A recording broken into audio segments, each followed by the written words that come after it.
my highlight of the weekend was Manchester United winning the FA Cup because it made our friend Vish very happy indeed. And that's where we start the show, surprisingly. Made me very sad indeed. Yeah. There were some losers in that final other than Manchester City, because of course Manchester City lost to Manchester United 2-1 in that FA Cup final, and as a result the big takeaway is that Newcastle won't be playing in Europe next season. Come on, Vish, just giz it. You're not going to... People hate it when you're in that competition. Just giz it. Giz it. You'll hate it. You'll hate yourselves. You haven't got the squad for it. Giz it. You I want to watch Mulder. You shouldn't be allowed on mainland Europe anymore. You're doing everyone a favour. Oh dear. But look, lads, I tell you what, it's been quite the weekend. We sat here in this very studio saying, oh, Manchester United won't have a chance. I was obviously joking, but you guys said that. And you stitched us right up there. Indeed, I did. And also as well, we will get to the playoff final in the second half. All the chat was about Man City winning, and a lot of the chat was about, Leeds, surely this is their time. And neither happened. I wonder how many people had gone for Manchester United and Southampton to win. But not many for Manchester United to win that FA Cup final. But they won it with 2 first-half goals, Vish. What a performance. And you've got to take your hat off to Erik Ten Hag, who's finally, and it's taken a while for us to really, really expose Guardiola for the bald fraud that he is. But finally, after so many trophies and other final wins, finally we've got him. So many anomalies. Yes. Yeah. To uncover a bald fraud, one needs to become a bald fraud, which is why Ten Hag was a perfect man for the job in many ways. It kind of played out at the beginning how we thought it would when we talked about it on Friday. That United would stodge things up in the way that they've tried to do previously against teams who enjoy much more of the ball and know what to do with the ball. And it wasn't working to a point, but it also was, in that City just had the ball. There was a point I messaged a mate of mine who's a United fan 15 minutes in, and I was like, I would kill for 3 consecutive touches of the ball here. Yeah. That would be nice. And they didn't quite come, but we still scored.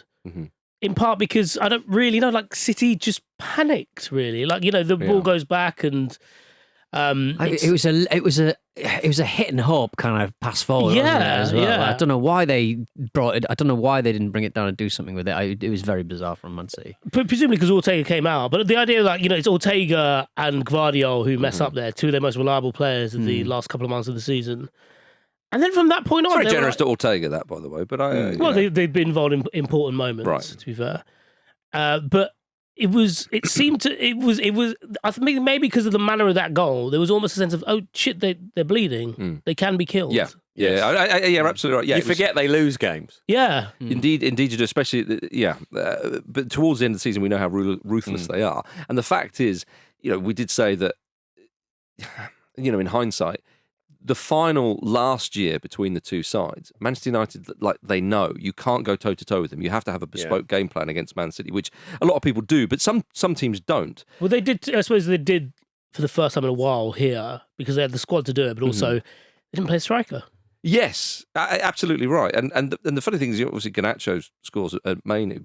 Prior to that, Manchester United, a team who we know, certainly in recent decades, but you would say for the majority of the time we've, going back a long time, very keen on youth policy and bringing in young players.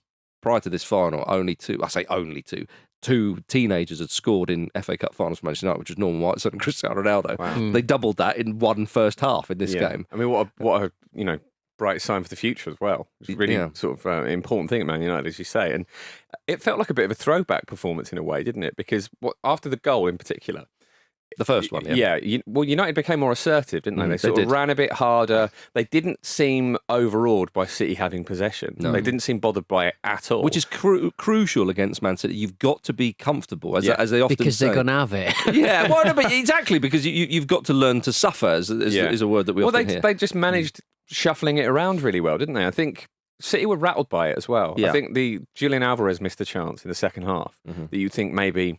I feel like on a different day would have buried that. And it's obviously easy to be wise after the fact with things like this, but there was a sense that because it was 2-0, I think,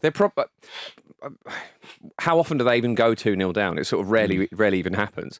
I think there was a sense that the game was getting away from them. They're probably unfamiliar with that feeling. So there was a little bit of a sense that it was maybe a bit hopeless, and United did well to contain them for so long, really. I think obviously you would think the goalkeeper Onana had a really good game, but he'd want to do better on the Doku chance. But it was essentially too little, too late, wasn't it? But it was impressive mentally from United, I thought. Well, it was. They didn't get sucked into this idea that it's backs against the wall now. Oh, they're going to turn it around. We've got to fight and just defend. They were really calm and really assured. And with so many young players in the team, that was impressive. Yeah, it was. And I think that calmness as well. And you saw that personified in Mainoo's finish, which capped off a lovely move. I mean, it was proper sweeping stuff. Yeah. Man City will have the possession, but when you get your chances, spray it around. Rashford knocks a lovely one, of course.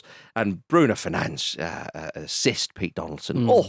Chef's kiss. It's a bit of a shame, though, that they've not had more moments like this in their season, because we look at this result here and we look at how it was taken, and we sort of think, well, what does this mean? Does this change anything for Manchester United? Because it's just been such a long, grueling season for them. I just think emotionally, I don't think they're going to make the most of it, I suppose. They're not going to capitalise on. Well, they're in the Europa League because of it. They are in the Europa League. It transforms their season quite a lot, I think you'd argue. Yeah, I think that this, it ends the season in quite stunning fashion for Manchester United. It has been disappointing, but when you have some of your young players, and when you put a performance like this, it puts a spring in everybody's step. Yeah. I mean, Mainoo, like honestly, since basically those England friends, I'm saying he should be started for England. He's a bit raw, I understand that.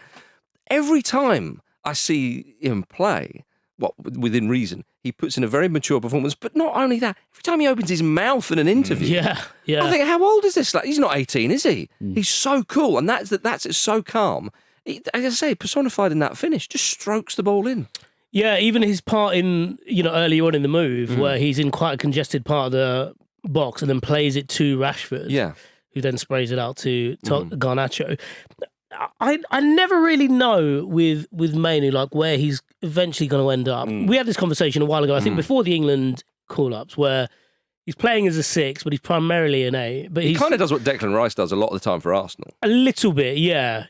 But the thing I find remarkable about him is he sees the picture that we see on TV.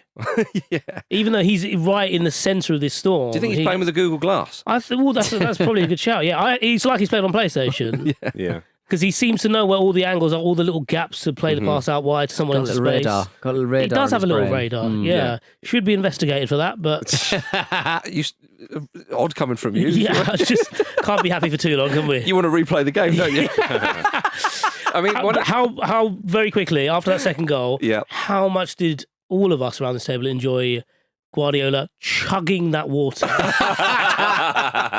It was glorious. But you're right, though. I think that was what you said earlier about... And there was a false 9 at the bottom of it. It was going after it. But you're right, though. It was like, they can bleed, they can be... And that belief grows.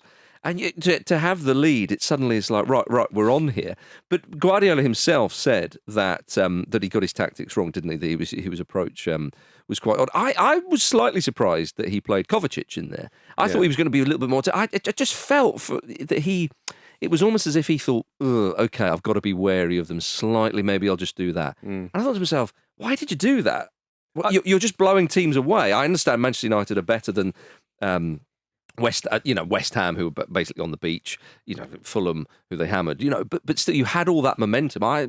It's easy for me to say, of course, where I'm sat, but I was slightly surprised that he was a little bit more conservative. It felt like a sign of respect to United's midfield, really, didn't it, to make it as tight as possible with Rodri and Kovacic. And I'm more surprised that didn't work, and that United seemed so kind of comfortable in the midfield for large periods of the games, even though they're obviously going to dominate that. I suppose with Kovacic, you have a bit less penetration, really. Well, you've maybe got one less body further up the field, perhaps. I mean, again, Kovacic, good player for crying out loud. Very impressive career. I don't want to sort of pin it on him. But Guardiola, I felt that they weren't as swarmy as they had been. And then obviously in the second half, he brings on Doku, doesn't he? Who makes a difference. But if we're talking about individual performances, I thought Wan-Bissaka played really well. It was a great battle between the two. But by and large, I thought he did a good job on Doku, which is Has he not been very a bit difficult. Of a standout player for Manchester United this season? Would that be fair? He's a funny player, isn't he? He's had his criticism, but I mean, he has had his criticism, but he's also got very good attributes as a Premier League player. So I know what you mean. I think think when he was signed for Manchester United, everyone thought, okay, is he going to kick on and maybe win some England caps? Well, it turned out that there was, rather a lot of competition in that particular position. But I mean, with Wan-Bissaka, we know that on one-on-ones, he loves that, doesn't he? When he is, it's not so much about the positional play per se. It's about trying to shuffle the winger one side and guess where he's going to go, inside or outside. Yeah, he's better without the ball, basically, which is why whenever United have games where they see more of the ball, Dalot plays right back. Yeah. And when they have games where they see less of the ball, Wan-Bissaka plays right back because that threat, more of a defender's defender, perhaps. Yeah, exactly. And generally against those teams, you're going to get the left winger cutting in on his right foot, so you need someone who's a bit more savvy defensively, a bit more aware. But yeah, you know what? I thought the whole back line played really well. Well, they did, yeah. Varane was outstanding. Lovely to see Johnny Evans coming on as well. Yeah, a little cameo. Bernardo Silva tackled Johnny Evans while he was warming up. Save your energy, Bernardo. I know, it was super. Yeah, look, I mean, this is what happens when you take Casemiro out the side and you put in some actual defenders. They look pretty good back there. Well, yeah, even Amrabat. Amrabat again had a great game. Amrabat played really well. He's again really bad on the ball, but he was comfortably his best performance for Manchester United. It's not the cleanest, but he made himself a nuisance throughout, and he seemed to grow into the game. And then his legs failed him in that counter at the last minute, which was quite enjoyable. Could be a clear out of bald frauds, actually, at United, couldn't it? There is a bit of that. He's probably on the way as well. There is a bit of that. I also reckon United were helped by the fact that I think that's one of Kevin De Bruyne's worst games in a Man City shirt. Yeah, you have to say that they weren't firing. It furthers the big game bottler narrative of Kevin De Bruyne. But it makes me... when they won the Champions League final, he went off early. Yeah. Correct. That helped them, if anything. Objectively speaking, I rewatched the game yesterday, and you did. Yeah, no, I did, but also just for the show as well. Yeah. I found that a little bit sad because it feels like he's on the way out. And it feels like this is a product, this is a wider conversation here. Yes. But about Stockholm Syndrome. It's not sad. Yeah, he's had his trophies, hasn't he? Do you know what I mean? Okay, you've had your lot, now piss off. But if you see like the amount of football he's played over the last 3 years, like I was there at the Euros quarterfinal when he was playing on a busted ankle. Well, he was, yeah. And then he's basically played non-stop through that, aside from breaks where he's had major injuries. Well, certainly, injuries that have kept him out for a while. That was really, he looked kind of short of pace. He didn't have the same kind of snap. When you're talking about one of the best midfielders we've ever seen, quite frankly, then yes, there is a sort of a tinge of sadness there. But that felt like an exit performance. Yeah. No, I get that. I do get that totally. I mean, Man City themselves, as I say, Pep said he made tactical mistakes, and so on. He said the second half they were better, but it was just a case of Manchester United trying to keep them out. Doku, obviously, he does score. I mean, Onana, who'd made a great save from Walker, had a very, very assured game. He's got away with that, let's be honest, because that was a poor error from him. It was, yeah. It really was. But, they did their jobs for long enough, right, in terms of containing it. Because that second half, as you say, they were different. They were on top a lot more. And I think... I agree that Wan-Bissaka had a good game, but he was busy, wasn't he? Doku occupied him, and he made him really, really work. And obviously, the goal was just reward for Doku having such a good performance. But that was the only time Doku got away from him, actually, because Wan-Bissaka passed him on to Garnacho, and it was Garnacho who didn't get the block in. But I agree. Look, when all's said and done, those Manchester United players put in a hell of a shift in terms of the bigger picture in the season. And so on. I mean, I thought actually Alan Shearer did pretty well on the BBC when Ten Hag. You see, this is the thing with Ten Hag. I thought to myself, just bask in it. Yeah. Like, just go, yeah, we haven't been great this season, but did you enjoy that? You see, it shows you that we've got it. But he was still a bit prickly. Yeah. Now, I understand that I'll never know what it's like to be a Premier League manager, especially, well, I'll just leave that there. I don't need to say especially at an elite level club. Yeah, there are no caveats. I don't know what it'll be like. Do you think you manage us? Do you see this as managerial? Player manager, maybe. But no, yes, clearly none of us know what it's like to have that kind of pressure and to have all that kind of chat. But by and large, the chat has been fair. The performances haven't been great. And so when he got prickly and said, well, we've just had lots of injuries. Well, so have other sides. Okay, fine. But Alan Shearer said, well, hang on. I get what you're saying, but you finished 8th, which is your worst, Manchester United's worst ever finish in the Premier League. Yeah, got the European place of someone who finished 6th. I know, right? Yeah. There's your conspiracy theory. So, there are still question marks, as you said earlier, Peter. When people say, well, where was this performance for the majority of the season? Well, for the majority of the matches in the Premier League, Manchester United are favourites. They are the bigger side. Actually, your game plan in this type of match is quite obvious. You stodge it up, you defend, and everyone has to have the performance of their lives. And of course, when it's the final day of the domestic season, if you like, with the cup final, in terms of Premier League, obviously the Championship final was the day after, playoff final. The focus is different. So to sort of say, well, where was the intensity? I get that, but the fact is, Ten Hag didn't get any of that consistency and that intensity for vast majority of the season. And with old Sir Jim Radcliffe and so on, he's not said, the manager's staying. He's been very, quiet on that. It's funny because, to me, it's obvious that he's going to go probably this week. Were reporting that he'd been sacked, basically, and we would still take the team for the final, but that seems to have just been forgotten about and ignored. Well, I think it's really strange, Rob. But I do think we mentioned this last week. I think it's something like Man United had something like 14 centre-back pairings over the season. Yeah. And yes, every team gets injuries, but they have had a particularly difficult run of them. And obviously the Jadon Sancho situation is largely of his own making. Mm-hmm. The Anthony situation was a poor choice by him in terms of the money they spent on him and et cetera, et cetera. There are definitely sticks to beat him with. But the fact is, if your best players aren't available, you aren't going to be as good. And I do have sympathy there. I don't think that should be dismissed completely out of hand. Well, but the aforementioned Newcastle United, who finished 2 places above them, I mean, they've had their injuries. Liverpool had their injuries. I think United throughout the season they've had in excess of 60, 60 different injuries or illnesses over the course of the season. Yeah. They've had. There's no doubt about that, but they've not looked like a side who have then banded together and put in performance. It is on him to manage it, isn't it? Yeah. Absolutely. But I think it's a quite extraordinary injury list. Wasn't I very much enjoy Shearer on the touchline at the moment because he's kind of I think he had a go at Pep, didn't he, a few weeks ago? Did he? Pep talked about injuries. He said, "Well, just you've got." Well, not to his face. He didn't say it to his face. But I thought he did say it to his face. I thought he was on the. Oh, well, never mind. Anyway, but I've been enjoying Alan Shearer's kind of no nonsense. Everyone's got injuries. Yeah, just deal with it. Kind of attitude. From a man who knows what it was like to get injured as well. Yeah. No, it's right. Look, I think Ten Hag said, if they don't want me, then I'll go somewhere else to win trophies because that is what I do. Again, to me, I just think he became a bit too salty, a bit too defiant. Whereas actually, I think he could have just maybe taken a step back. Which players came back for this final, by the way, as Wayne Rooney predicted? Yeah. Remember, he said that everyone was pretending they were injured or that's true, isn't it? Sitting it out. That, yeah. Oh, suddenly everyone's back and everyone's winning stuff, and I'm off to Plymouth. How convenient! I'm gutted he's going to Plymouth. I'm enjoying him on TV. Yeah, I like him. I do agree with you. I think he'll be back. I think he'll be back. He'll do the Euros, won't he? I think he is doing the Euros. For ITV, yeah. There's some good pundits. Like Big Ange on ITV. Looking forward to that. No, he was on the BBC. I think. Oh, is he on the BBC? Yeah. Right.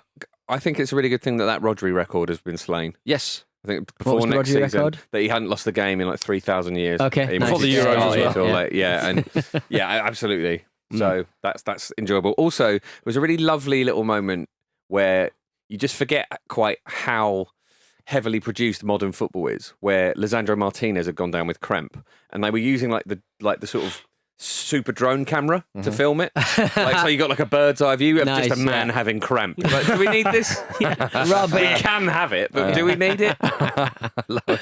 Speaking of injured men, did you see Casemiro appeared to miss the post-match celebrations as he flew off on holiday straight after the game? Yeah. That's a man who wasn't confident in victory, was it? Get that stink I want to off get the hell out of here. Book me in a holiday. Thanks very much. Did you see Klopp's off to Mallorca? I didn't read this. Jurgen Klopp's living in Mallorca now, I think. What, to live? I think so. I think that's going to be his base, apparently. Unless I've read the headlines incorrectly, but it just seems to be a very. Hang on.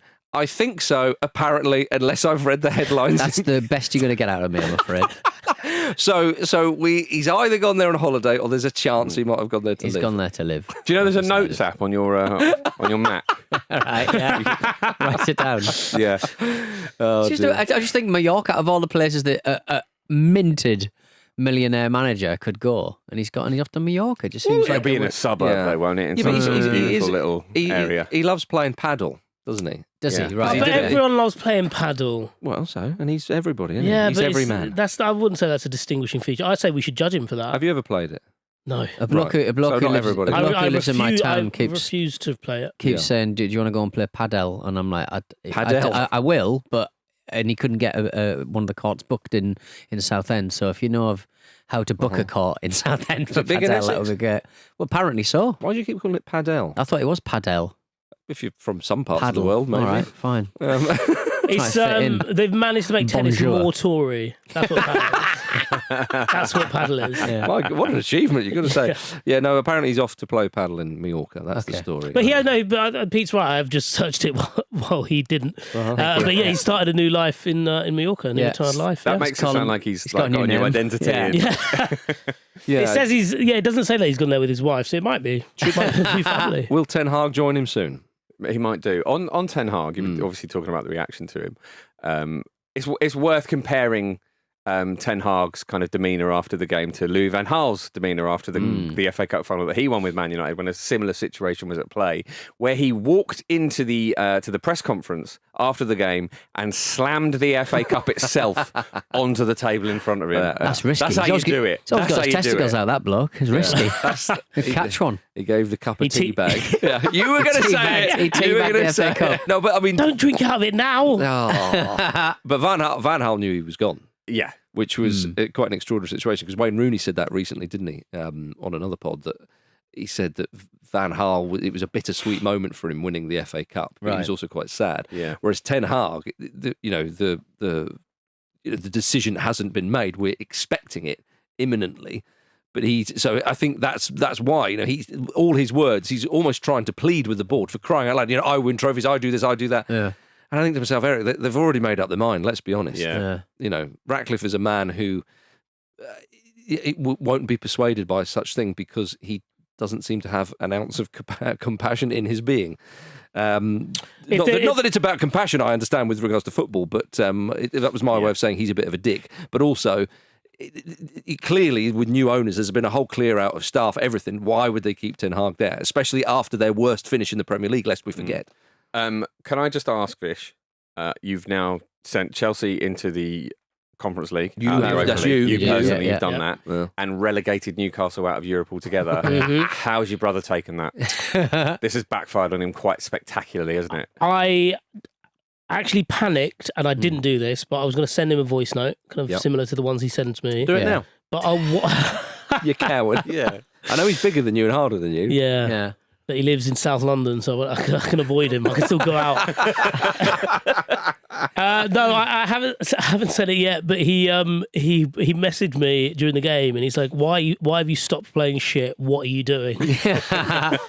So he took it well. Yeah, He no, but did. it was very enjoyable. Just very quickly before we move on, did anyone think there was anything off with the Ten Hag interview with Shearer and Lineker? I thought it was fine. In terms of like the way they interviewed him, I thought it was fine, but it does it does speak to, they were talking to him in a way that was like, if you were Pep, we wouldn't be talking to you like this. Yes. Because A, we know you're Yes. kind of out, and also there's two of us here. Yeah. Well, they Fair. wouldn't have spoken to Pep like that because Pep's been fun. Because Pep's one of the greatest managers of all time. No. I mean more in, As in, would they have more in said, terms of like the You didn't get your tactics right. Yeah, A bit more direct, yeah. say. Well, possibly. What about those 115 charges? But yeah, you know what, Well, do you know what I mean? yeah. That doctor from Barcelona that Careful. You're at a big club now, Erik. Can't get No, away but with I that. think- the reason I put that across is because I feel like, because as we discussed, he's gonna go, and I feel like that was a more casual way of interviewing that I didn't mind actually, because I think it brought a lot. Well, I'll out. tell you, so what happened was Lineker asked a fair question. Yeah, they and both he did, I responded think. in a prickly manner. That was his opening gambit.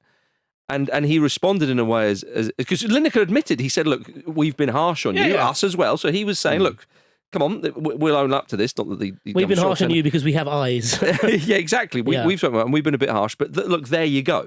So he was basically saying, you've in this match, you've answered to an extent some of your critics, if you will, and you've shut us up here, kind of thing. And that was Erik ten Hag's opportunity to go, well, it's kind of you to say, and then explain himself. But he didn't. He went prickly. And he said some stuff which was actually, we've just been unlucky, and you guys, you've been saying this, but actually we've been much better. And Shearer said, Well, no, hang on. But the league table suggests not. And I think he was right to point that out. And I'm glad he did because he went after Roy Keane and his managerial record on ITV, didn't he? That was a bit more jovial, though, wasn't it? I think. Well, he knew it. And you shouldn't really know Roy Keane's managerial career if you're Erik Ten Hag, should you really? You've done your research. You've definitely looked, who's this guy? Right, what's he done? Come on. Yeah, very true, very true. Well, yeah. But it's a glorious finish to the season for Manchester United. Yeah. And yes, back in the Europa League next season. Shame that Newcastle won't be in it, but them's the breaks. Newcastle United were playing off this island recently in Australia as well, so they've had a little bit of an international flavour. Although Sean Longstaff didn't travel to the end of season tour. Did you see this? He was filmed playing cricket at the weekend, though. I'm fairly certain he didn't travel because his wife was heavily pregnant, but turns out cricket wins. Vish, any good? A lot of people... No, he's very good. Is he? Yeah. Right. But a lot of the reason why people play cricket on a Saturday is to get away from their lives. Right, yeah. Same with golf. Got a golf holiday. A little bit, yeah. It's basically a lot of people having in various different stages of personal crises. Is that why producer Rory was crying this morning? Exactly. He had a bad weekend at the cricket. Yeah. There's a lot of crossover with podcasts in general, actually.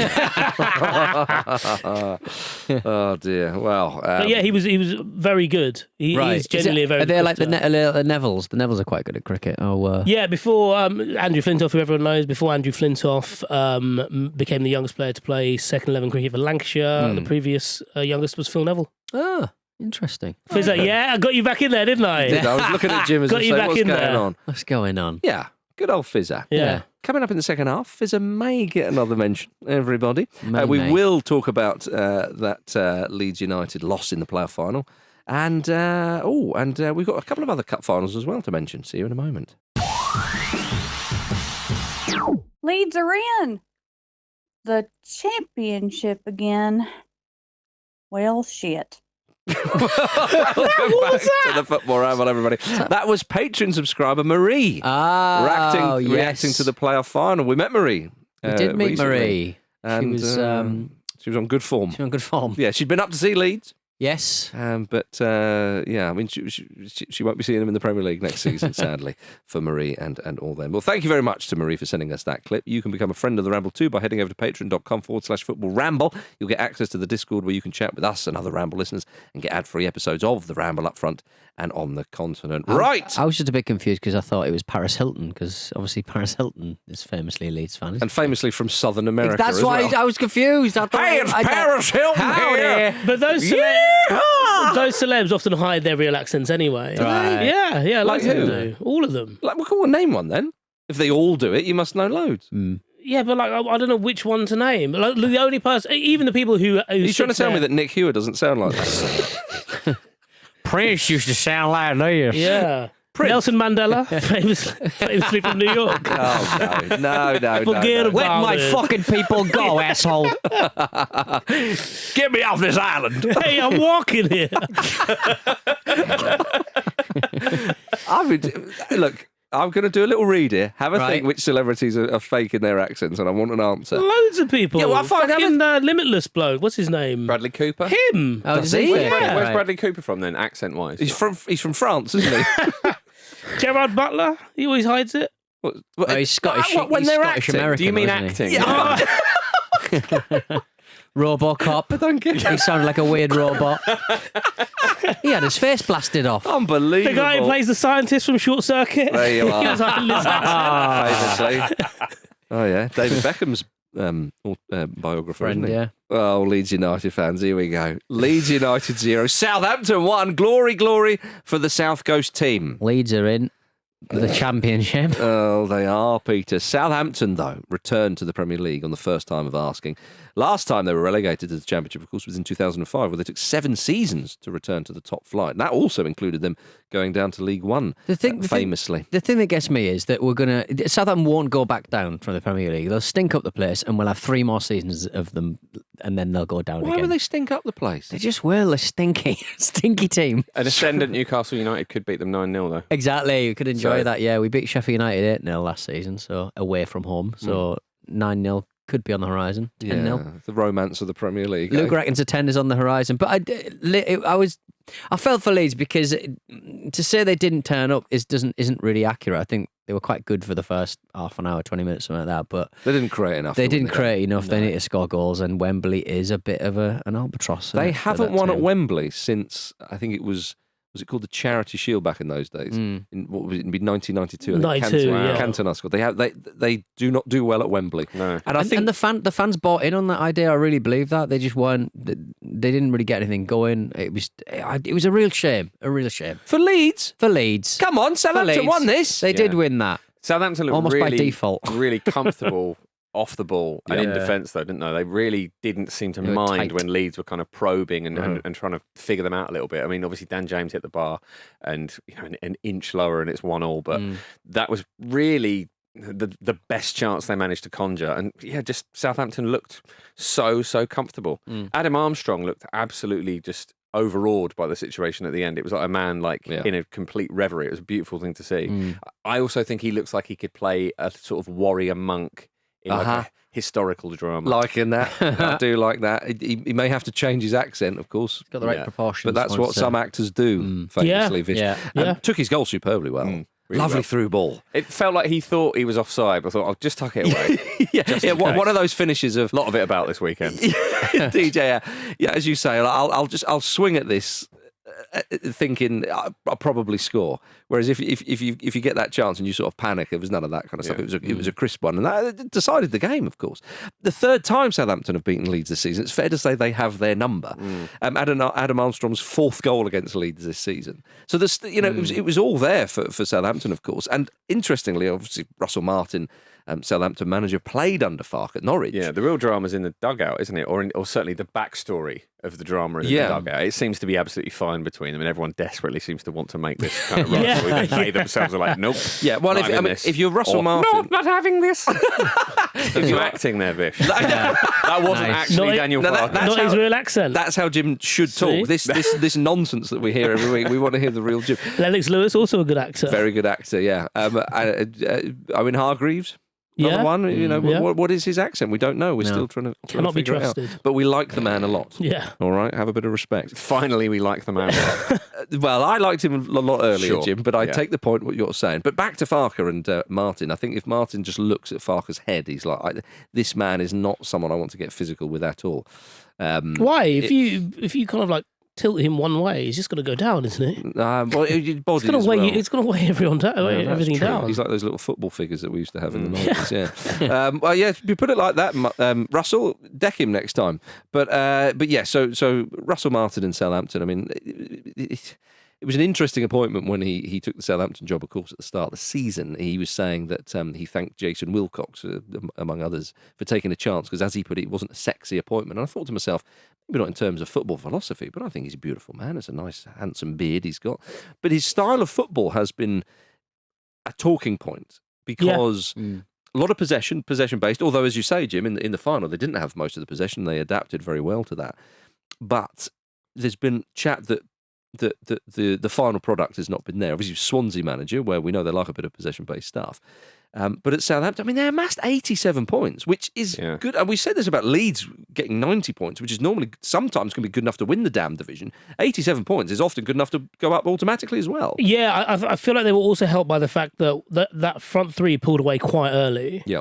And so they could almost just concentrate on winning the rest of the league. And there was never that real, apart from the back end when... the top three started falling away and Southampton started making up ground on them. There was maybe a moment when they were like, oh shit, if they fuck up any further, maybe we can sneak in here. Yeah. Is this really not just evidence that the parachute payments from the Premier League are distorting the Championship a little bit? Oh, yeah, definitely. I think there's been a lot of scrutiny over the parachute payments, of course. Yeah. Maybe to a point, but I feel like it's also the fact that those teams were able to hold on to a few players when they got relegated. Yeah. Leeds were in obviously they're about to enter the storm now with regards to having to sell a few of these players.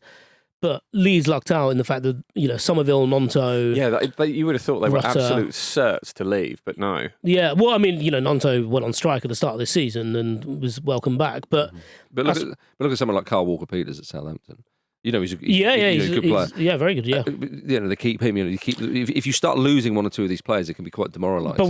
But even when Southampton signed Armstrong in their last season in the Premier League, I think maybe even I myself, we talked about essentially their transfer dealings as it's almost like they're preparing for the Championship. Do you think that's codified into players' contracts though? Because obviously you take a step down when you lose Premier League status, but maybe modern contracts just don't look like that anymore. If you're a team that generally yo-yos, you're buying a player that needs to fulfil both sides of the coin. Well, I think that is the case, although.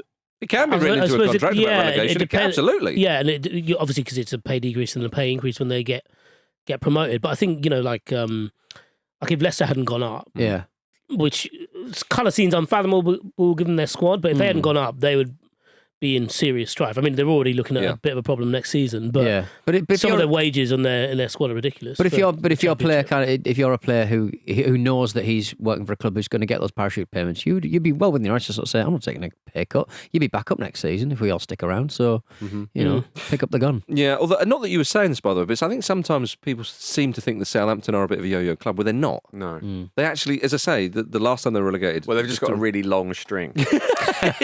When they go all the way, they really do go quite far down. Yeah, I know what you mean. So I think they'll do tricks at the top. Ooh, oh, nice. Yeah, like Johans. Was that was the what's Johans? That was the yo-yo guy from the 90s. Yeah, I remember that. Yeah, do not remember. I could do Cat's Cradle. I could do Around the World. Could do Around the World. Yeah. Nice. Could you walk the dog? Walking the dog. That was a tricky one. That was always quite cool. Should we all get yo-yos, guys? Come on. Should we bring them back? Let's go down Hamleys. Do you remember the Sprite, Fanta, and Coca-Cola ones? Yeah, certainly. Yeah. I saw someone with a gold Coca-Cola one once. I thought, wow, the mayor. Yeah, it was the mayor. Yeah, it was the mayor of Edinburgh. We should bring them back for the live show. Yes, let's do a little. We should do a choreographed all that. Lovely. Anyway, the point you were making was that Southampton were in the Premier League for ages the last time they were there. Yeah. Correct. And I think that there will be huge relief because, as I say, the last time they went down, they really did plummet. Yeah. So going straight back up. And I mean, Russell Martin has said with regards to next season. Well, actually, first off, when he went over to chat to the guys at Sky Sports, they were saying, "You're a Premier League manager. How does it feel?" He went, "Well, I might be sacked tomorrow," which was quite funny. Right. But he said that he won't compromise on the style of Southampton's playing, which is something we're seeing more these recent seasons, aren't we? Recent years in English football, and I know people on mainland Europe would probably laugh at us saying, "Oh, you're playing a possession style and you're going to do that in the beginning." Well done, we've been doing that for decades or whatever. But as it for an English Scottish international, a British manager, saying that, and he's going to have a go. It does show you, even though we've been very, very slow in responding to that particular trend in football, it does show you that the times are a changing. But this is a quite incredible stat. No team in England have had a greater share of possession than Southampton's average of 66.1%. So it does show you how they've set out their stall. And again, it shows you in the final how they managed to respond. Because I think Leeds had, 56% possession. So it will be, they're going to need a big transfer window. We know this. You're going to have to spend money. And they're going to have that money, of course. Will Russell Martin be there? I sincerely hope so, because it's quite an exciting thing. We know Kieran McKenna, apparently the reports are suggesting he's turned down Chelsea and he wants to stay at Ipswich, which if those reports are true, and I appreciate 5 minutes after we finish recording, he might be unveiled as new bloody Chelsea manager, but that's what we're going on at the moment. That's great to see. Russell Martin, these are big clubs. Have a go kind of thing. The thing with Southampton that is quite interesting, though, is despite those possession stats, they did concede 63 goals last year. Yeah, which is a problem. And they're not going to get that in the Premier League. Sorry, that percentage of possession, they're not going to get that in the Premier League. So what they do end up with, they've got to be more efficient with, essentially. So, I mean, I think he's saying all the right things, and I don't necessarily think we need to hold him to what he says the moment after they get promoted back to the Premier League.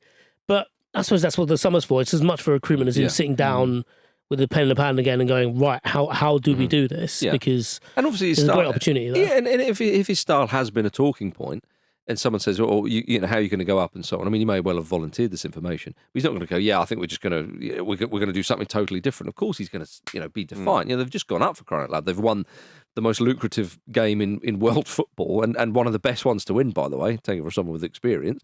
And good luck to them, quite frankly.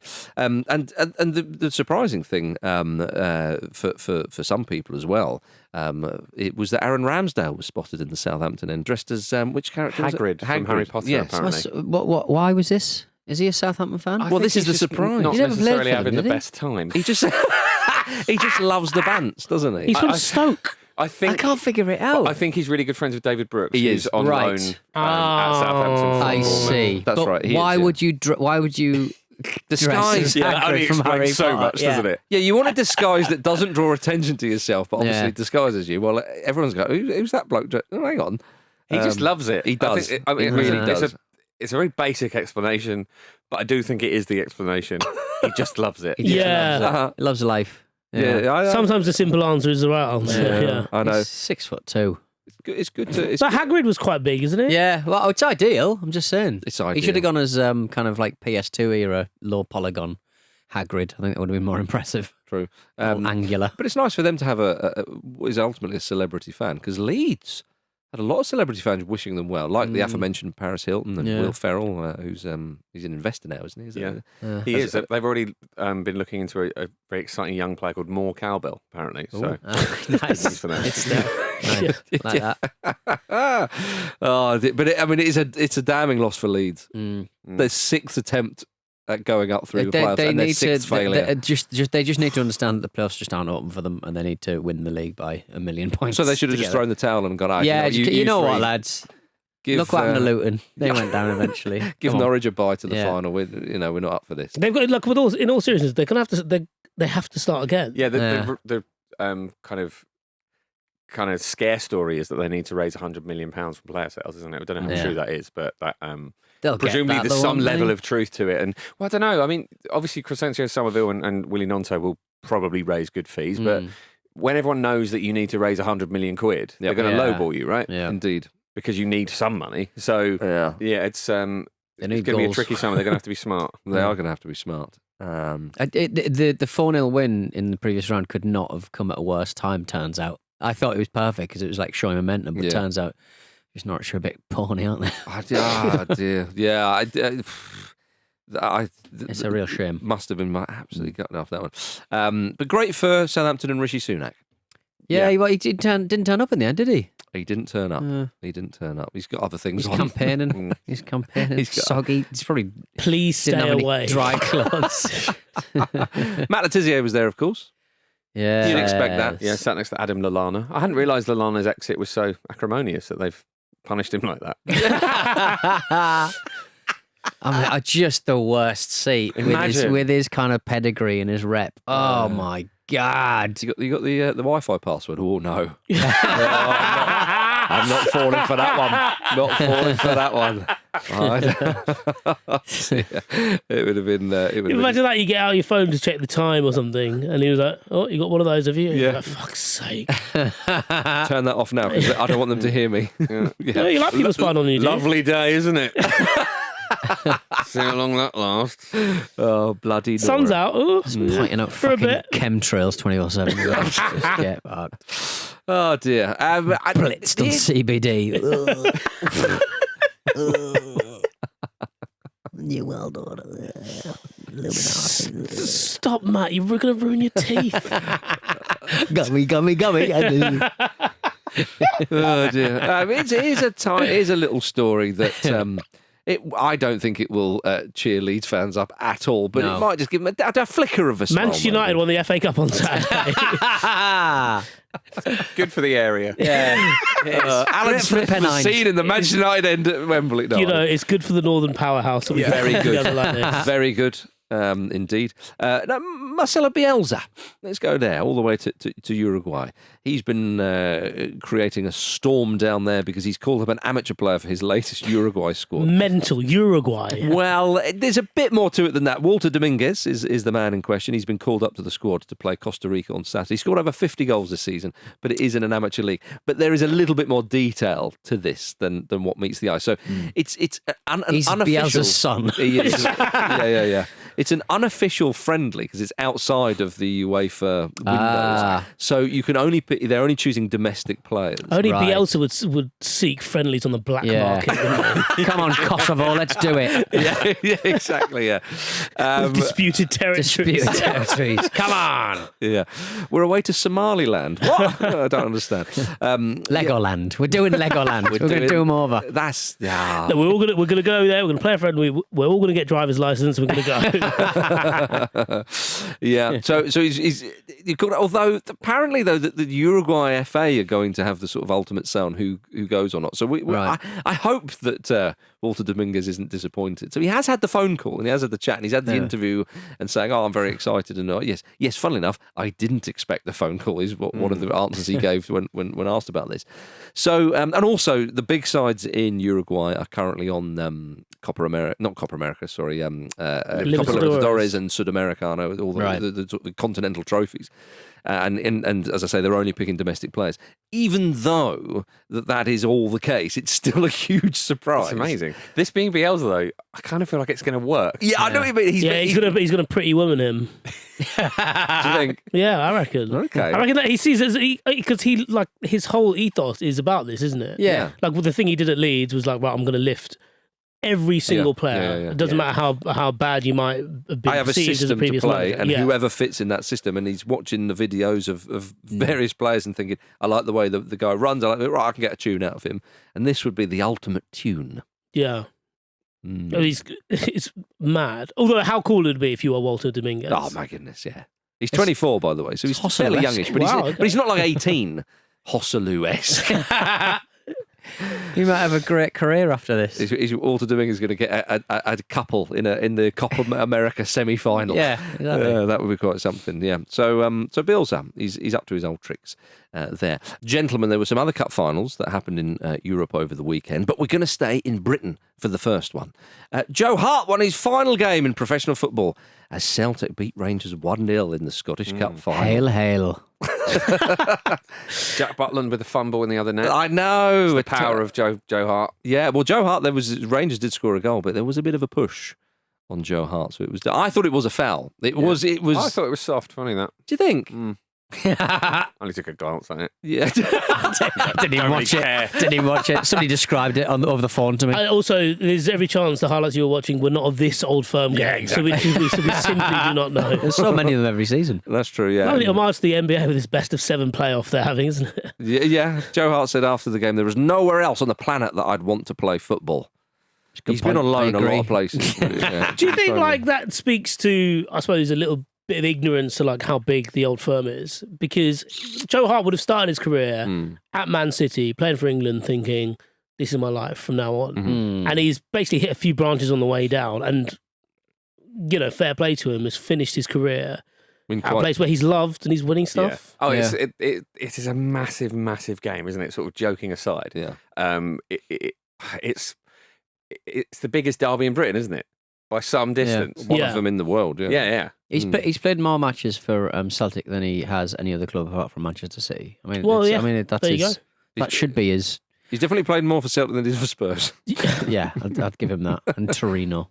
Yeah, but I think we said this, didn't we, when he announced that he was going to retire at the end of the season, that Joe Hart, like, one can forget, he was a very good goalkeeper. He was. Yeah. Was it 75 England caps? But some of the performances for Man City, and is one of the training pitches or one of the facilities named after him in the Manchester City Academy. He's a Manchester City legend, if I may say. I mean, maybe some of their fans don't say that, but I think that is a recognition that he is. I mean, he played a big part in getting them to the status that they have now. Totally, yeah. And as we said at the time when he announced his retirement, he went round the houses, and I felt, when Guardiola goes there, Hart's time was up fine, and obviously in terms of England, he's not been the number one for many, many years, but a very, very good goalkeeper, a Premier League quality level goalkeeper, but just couldn't find a home. He'd go on loan to places, then he'd sign, and then when he went to Spurs, where he was second choice or even third choice at times, it felt like, okay, he's now quite early gone into the sort of the Scott Carson or the Rob Green kind of routine. But that was never Joe Hart, was it? Really? Absolutely not. And it's good that he re-established himself somewhere. Yeah. It was surprising that he didn't straight away when he left Man City. Obviously, he was a goalkeeper that still had a lot left to give, and it is a fitting end that he ends as a winner. Yeah, at one of the biggest clubs in the land. quite frankly. I did get a sneaking feeling that, I think maybe when Southgate was watching one of the games, that maybe he'd be like the third choice keeper. I think it was more likely to be Butland actually from of course, but one last job. Yeah, oh come on! One last lovely old job. One last chance to shout at a ball boy. I'll give it to him. Yeah, that's true. That's true. Let's go to Germany. Bayer Leverkusen completed the domestic double, which ensured they won 2 out of the 3 trophies. I mean, as I said, they were always going to beat second tier Kaiserslautern, although they were down to 10 men just before half time. Yeah, and they still made it hard. They made it interesting, which is yes. Played it on hard mode. They did play it on hard. Lovely, lovely goal from Granit Xhaka again. The cup is brilliant, isn't it? The actual trophy itself is so cool. Yeah, really great. But I think like an unbeaten domestic season is an incredible thing, and it's tempting to. I think we'll forever look on this season and think, it's such a shame they didn't win. The Europa League final as well. But you have to forget that and look at what an astonishing achievement this is. It might never be done again. Yeah. Well, I think this was a lovely pick-me-up game. I think if this was before the Europa League, that would have been of a shame. It would have been a shame if they had finished on that note. I think this was a fitting end. People thought they were going to steamroll a Kaiserslautern. I understand that, but as the game goes. But also, you saw the nervousness. Because again, like with Manchester City, when they say, they can bleed and all that sort of stuff. Having gone, 51 games unbeaten, you then get beaten. But not just, we were unlucky, like comprehensively beaten. You then have a bit of a wobble. And actually, this would have been a great relief for Leverkusen, because had they have lost this game, it would have been a bit embarrassing against the side who was quite clearly inferior. But also, the season would have finished on a damp squib. And yes, obviously, Bayer Leverkusen and all that kind of stuff has been put aside because of that stunning league campaign. But had they have lost this one as well, that would have been a bit embarrassing. Yeah. So it was very, very important that they won it, of course. It's only 6 kilograms, the cup, even though it looks 10 times heavier than that. Oh, that is interesting. So it's all hollow inside. Yeah, just hollow, like winning it, clearly. It looks like it was found in like an Egyptian tomb. It does, yeah. It looks like it's a bit Infinity Glovey, isn't it? Yeah. Oh. Yeah. That is exactly it, yeah. They've got good cups over there. Good cups and trophies in Germany. Yeah. They're not getting this one, though, are they? Summer. No. Can we talk about it yet? Can we do them over? They can have it for a bit. Yeah. They can look after it. Yeah. Put it on that little plinth. Yeah.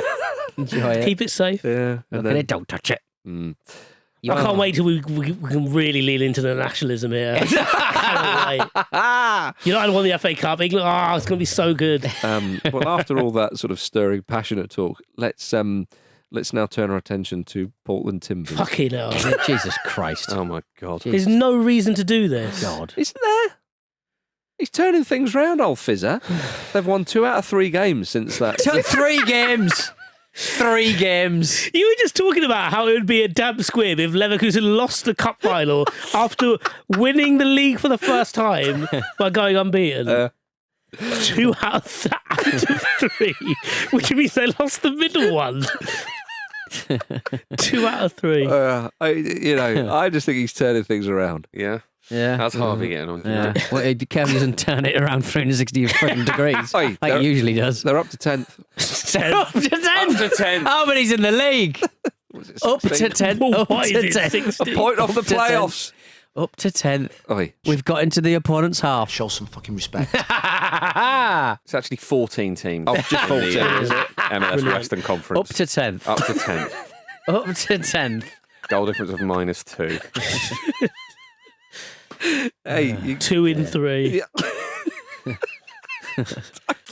Yeah. No danger of relegation, though, is there? mean, I'll point out that FC Dallas have only played 13 matches. St. Louis have played 14 and Portland played 15. So that may very well be a massage position there. Right, okay. Yeah. Help me out, Fizzer. Fizzer, come on. I'm really trying to scrape the barrel for you here. Right, well, let's finish on that note, shall we? All right, then. It was cup final weekends and a victory for Portland Timbers. Cheers for watching another fantastic clip from the Football Ramble podcast. Make sure you click like on this video and subscribe to the channel, which means you will not miss a single upload.